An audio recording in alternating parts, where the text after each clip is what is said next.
बेरगाव जिल्ला बर' थुनलाइ आफादा जिहेतु बर' बिजोंनि सोलोंथाइ आरो बर' राव बिजों बेखौ लानानै दिनै जोंनि बर' समाजाव माबायदि गोहोम एबा माबायदि दावगालांनांगौ बिनि सायाव बिथांमोना मोनसे आयदा थिनानैबो सावरायनो लादों आरो दिनै जोङो बाहागो लानानै आरो जों बेखौनो नोजोर बोनानै नुयो जे दुलाराय बर' फरायसा आफादाबो जिहेतु सोलोंथाइ बिथिङाव बर' बिजोंखौ नोजोर होनानै गोबां खेब बायदि थासारियाव जोङो दिनैहाय मोगा मोगि जायो आरो दिनै जोङो मान होनांगोन जाय बिथांमोना बर' बिजोंनि फोरोंगिरि हिसाबै बिथांमोना जोबोद बायदिसिना जेंना थासेयावबो दिनै बर' बिजोंखौ बेबायदि मोनसे थासारिसिम लाबोदों जाय बिजोङा दिनै जोङो हायार सेकेन्डारि स्टेजाव 11-12सिम फरायनो मोनबाय आरो बेबायदि दिनै बर' माहारियाव माहारि सोरजिनाय आरो दानायाव नंगौ गावारि राव आरो थुनलाइजों जेब्ला जोङो लेखा फरायगोन रोंगोन आरो बेजोंसो जों गावनि राव रोंनायजों गावनि थुनलाइ सोरजिनायजों जोंहा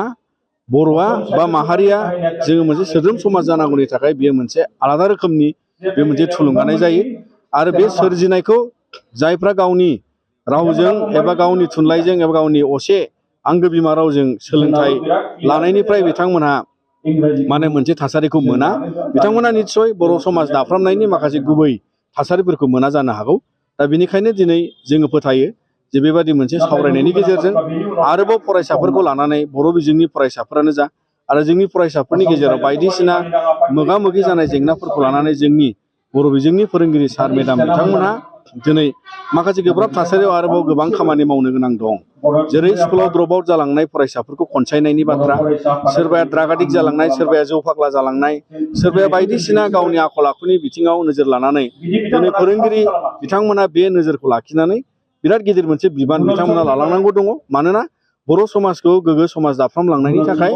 बेफोर जेंनाखौबो जुजिनानै दिनै बिथांमोना फोरोंगिरिनि महरजों समाज दाफ्रामनायाव बिहोमा होलांनांगौनि थाखाय जोङो दिनै बिथांमोनखौ आसा खालामो आरो इयुन समाव बर'आ बेबायदि गेदेमा बिथांमोननि गेजेरजोंनो फोरोंगिरि बिथांमोननि गेजेरजोंनो सानसे बेलासि आरोबाव गेरेमसा हारिनि महराव सहैनांगौनि थाखाय बिथांमोना अरायसम बेबायदि नारा नाथा गोसो होनानै दिनै खामानि मावनांगौ मोनसे थासारियाव जों बयबो बिथांमोनखौ माने हामबायनो होयो आरो बिथांमोना आरोबाव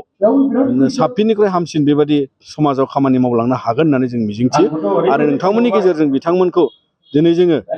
दुलाराय बर' फरायसा आफादनि जानानै बेबादि बिथिंखौ नोजोर बोनानै जाहाथे बयबो जोथोन लालांनो हायो गोग्गो बर' समाज दाफ्रामनायनि थाखाय आं बेखिनिखौ नोंथांमोननि दारै खावलायबाय नाथाय दिनै बर' रावाबो भारत संबिधान दाइननि फारियाव सिनायथि मोनबाय नाथाय बेराफारसेथिं लासै लासै फरायसाफोरा थैगासिनो दं बे बेलायाव नोंगौ जोङो मोनसे बर' माहारिया सोमावसारनायजोंनो फैनाय आरो बेखायनो दुलाराय बर' फरायसा आफादनि लोगोसे बड'लेण्ड मुभमेन्ट जे बड'फा उपेन्द्रनाथ ब्रह्मआ एबसुनि दैदेननायाव बिथाङा आफादगिरि महरनिफ्राय जेबादि मोनसे जांख्रिखांनाय लाबोदोंमोन आरो बेजोंनो बर' फरायसालिफोरखौ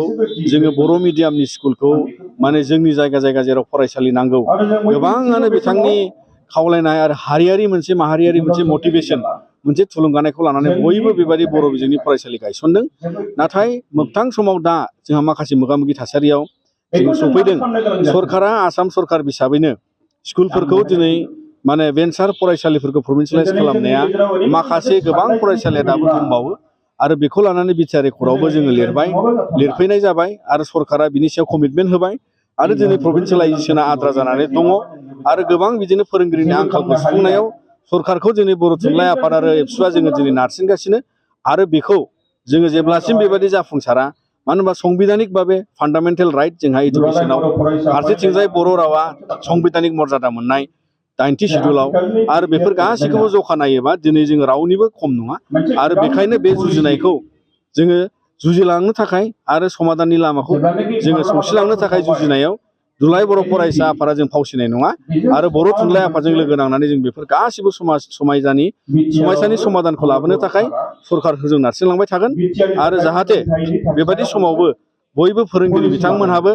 बे नोजोरखौ लाखिनानैबो बे सहायनायखौ लानानै दिनै बर' माहारिखौ गायसनलांनायाव बिथांमोनहाबो बिहोमा होलांगोन होननानै जों मिजिंथियो दिनै जोङो थोंजोङै जुदिও जोंनियाव माखासे बेखौ जखा होनो हानाय थासारि गैया जे सोर बर' फिसानियाव जोंनि बर' इजोमा बा बर'नि माहारियारि बादा बेसेबां दं बेसेबां गैया जोङो जुदिও जखा सुनो हायाब्लाबो जोङो बेखौ फरायनाय समाज दाफ्रामनाय समाजनि सोलिनाय ट्रेन्डआव दिनै गावनि बिजोंखौ सायख'नायजों लोगोसे आरो गुबुन बिजोङाव फरायोब्लाबो गावनि माहारिखौ बुजिनो थाखाय गावनि बर' हारिखौ अनसायनो थाखाय दिनै बेवहाय जिबायदि माखासे थासारि जोंनि समाजाव दा गैया सिगां समफ्राव सोमावसारनाय बायदिसिना सावरायनाय सरसा बिनि दारै जों माखासे इनफ्लुयेन्स जानायखौ जों नुनो मोनोमोन नाथाय दिनै इनफ्लुयेन्स जानांगौब्ला समाजाव माहारियारि बादखौ गायसनलांनांगौब्ला फरायसालिनि दारै जों खालामनांगौ आरो बेखायनो सरखारि जा प्राइभेट जा बर' मिडियाम जा गुबुन मिडियाम जा दिनै बे बर' माहारिया माबोरै जों बिसिम सफैदों बिनि माखासे जारिमिनारि बिथिंफोरखौ जोङो सावरायनो गोनां बिमा बिफानिफ्राय लानानै फोरोंगिरि समाज बिथिङाव जों जेरावबो गोसार होनांगौ सांग्रांथि होलांनांगौनि थासारि दं अब्लासो जोंनि बर' माहारियारि बादा बयनिबो गोसो गोरबोआव हाबहाबगोन आरो बर' माहारिया बिथिं सफैनायसिम जे जुजिनाय आरो जे मोनदांथि गावनि हारिनि मान सन्मान गावखौ लानानै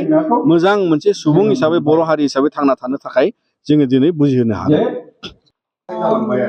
খুবই ভাল অনুভৱ কৰিছোঁ মানে বিশেষকৈ আমাৰ শিক্ষা ব্যৱস্থাটোৱে মূল ছাত্ৰ ছাত্ৰীক জীৱনত গঢ়িব পৰা মানৱ সম্পদ গঢ়াৰ যিটো পৰিৱেশ কাৰণ মানৱ সম্পদে আমাৰ এখন দেশক এখন ৰাজ্যক আগুৱাই লৈ যাব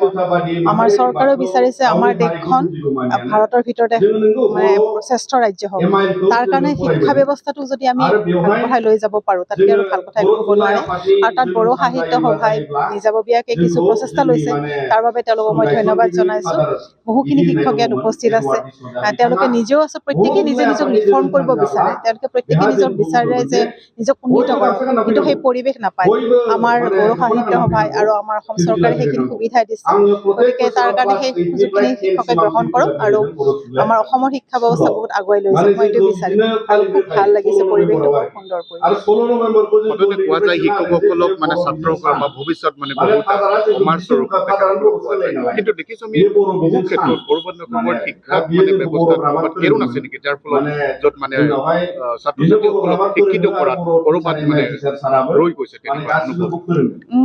কেৰুণ ঠিক নহয় কিছুমান সমস্যাটো সকলোতে থাকে সমস্যা প্ৰত্যেক আমি সৰু সুৰা কাম এটা কৰিব লওঁতে আমাৰ ভাল বেয়া থাকে সমস্যাবোৰ থাকে কিন্তু সেই সমস্যাবোৰ বহুখিনি সমাধান হৈ আহিছে যিখিনি শিক্ষকৰ অভাৱ আছে আমাৰ চৰকাৰে এইবিলাক পূৰণ কৰিবলৈ গৈ আছে নতুন শিক্ষানীতি প্ৰৱৰ্তনেৰে শিক্ষা ব্যৱস্থাটো বহুত উন্নীত কৰিবলৈ চেষ্টা কৰা হৈছে গতিকে কেৰুণবোৰ নোহোৱা হয় আমাৰ এতিয়া বৰ্তমান আমাৰ ছাত্ৰ ছাত্ৰী বহুত আগুৱাই গৈছে আৰু এতিয়া বড়ো ভাষাটো পাঠ্যপুথি হ'ল আমাৰ উচ্চতৰ মাধ্যমিকত গতিকে বহু বাধা মানে বহু কিছু সমস্যাৰ সমাধান হ'ল তাৰ ক্ষেত্ৰত ছাত্ৰ ছাত্ৰীয়ে নিজৰ মাতৃভাষাত পঢ়িবলৈ পালে গতিকে এইটো এটা কেৰুণ হোৱা হ'ল কেৰুণবোৰ থাকে কিন্তু কেৰুণবোৰ সমস্যাবোৰ সমাধান হৈ গৈ আহিছে আৰু বহু উন্নত হৈছে বুলি মই ভাবোঁ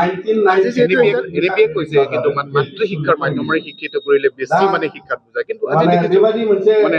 ইংৰাজী প্ৰীতি য'ত মানে ইংৰাজীসকলে এখন শাসন কৰিছিলে কিন্তু আজি গুচি গ'ল প্ৰথমে কিন্তু ইংৰাজী প্ৰীতি ৰৈ গ'ল ক'ৰবাত আমাৰ মাতৃভাষাৰ প্ৰতি অৱহেলা কৰা হোৱা নাই নাই মুঠেই নহয় কাৰণ এতিয়া চাওক আমাৰ শেহতীয়াকৈ ভাৰত চৰকাৰে অসমীয়া ভাষাক ধ্ৰুপদী ভাষাৰ স্বীকৃতি দিলে গতিকে ভাষাটো বহুত উন্নত বহুত প্ৰাচীন ভাষা সেইকাৰণে স্বীকৃতি দিছে সুবিধাবোৰ পোৱা নাছিলে এতিয়া বৰ্তমান মাতৃভাষাৰ বিদ্যালয়বিলাকো বহুত ভাল পৰিৱেশ গঢ়ি আহিছে ভাল দিন গঢ়ি আহিছে গতিকে ভাল দিন অহাৰ কাৰণে আমাৰ মাতৃভাষাৰ মাধ্যমতো ল'ৰা ছোৱালী এতিয়া পঢ়িবলৈ লৈছে বহুখিনি ছাত্ৰ ছাত্ৰী বিদ্যালয়ত বাঢ়িছে এতিয়া গতিকে ইংৰাজী প্ৰীতিয়ে নহয় আৰু আমাৰ পাঠ্যপুথিবোৰ এতিয়া বাইলিংগুৱেলো কৰিছে এতিয়া লাহে লাহে গতিকে তাত মানে ইংৰাজী ভাষাৰ মাধ্যমতে যে পঢ়িব লাগিব কথা নাই মাতৃভাষা মাধ্যমৰ মানে পাঠ্যপুথি পঢ়িও ছাত্ৰ ছাত্ৰীয়ে ইংৰাজী ভাষাটো সমানে আগবাঢ়ি যাব পাৰিছে